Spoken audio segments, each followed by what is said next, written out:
Sir இப்ப இவரு சொன்ன கேஸ்ல ஃபைல் பண்ணி 2 வருஷம் ஆச்சுன்னு சொல்றாரு. நம்ம 2 ஆண்டு ஆயிருச்சுன்னா, இது ஏன் ஃபார்வர்ட்ல போகாததுக்கு வேற ஏதாவது மல்டிபிள் ரீசன்ஸ் இருக்குமா? பொதுவா இது ஃபர்ஸ்ட் ஆஃப் ஆல் அவரு டிராஃப்ட் பண்ணாமையே இருக்கலாம், மறந்திருக்கலாம். அப்படி டிராஃப்ட் பண்ணி எல்லாத்தையும் வச்சுட்டு ஃபைலிங்கே பண்ணாம இருக்கலாம். அது மாதிரி இவங்க ஃபைல் பண்ணி கோர்ட் அந்த ரெஜிஸ்ட்ரியில் வந்து ரிஜெக்ட் பண்ணிருக்கலாம். ஏன்னா அதில் சமயத்தில் பார்த்தீங்கன்னா வக்காலத்தில் கையெழுத்து இல்லாமல் கொடுத்துருவாங்க மறந்து போய். அதுக்கப்புறம் சரியான கிரவுண்ட்ஸ் போடாமல் கொடுத்துருவாங்க. ஜூரிஸ்டிக்ஷன் தப்பாக கொடுத்துருவாங்க. இப்போ ஒரு கோர்ட்டில் பூந்தமல்லி கோர்ட்டில் பண்ணுறதுக்கு பதில் அம்பத்தூர் கோர்ட்டுக்கு போய்ட்டு பூந்தமல்லி பண்ணாங்க, கண்டிப்பாக அதை வந்து ஃபைல் பண்ண மாட்டாங்க. ஸோ இந்த மாதிரி ஜூரிஸ்டிக்ஷனு அப்போ இதை விட என்னன்னா ஒரு சில நேரங்களில் அந்த கோர்ட் ஃபீ ஸ்டாம்ப்லாம் இருக்கும்.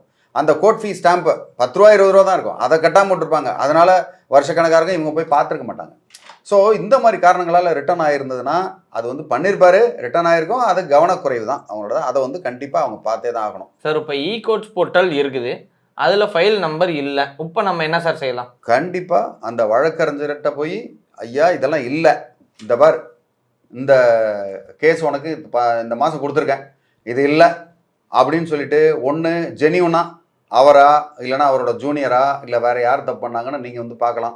அந்த அறிவு கண்டிப்பாக வேணும். அப்படி இல்லை, அப்படி சொல்லியும் அவர் வந்து செய்ய முடியல, அந்த அட்வொகேட்டாக பண்ண முடியலன்னா நீங்கள் வந்து அவங்ககிட்ட கட்டை வாங்கிட்டு இன்னொரு அட்வொகேட்டை பார்க்குறது பெட்ரு.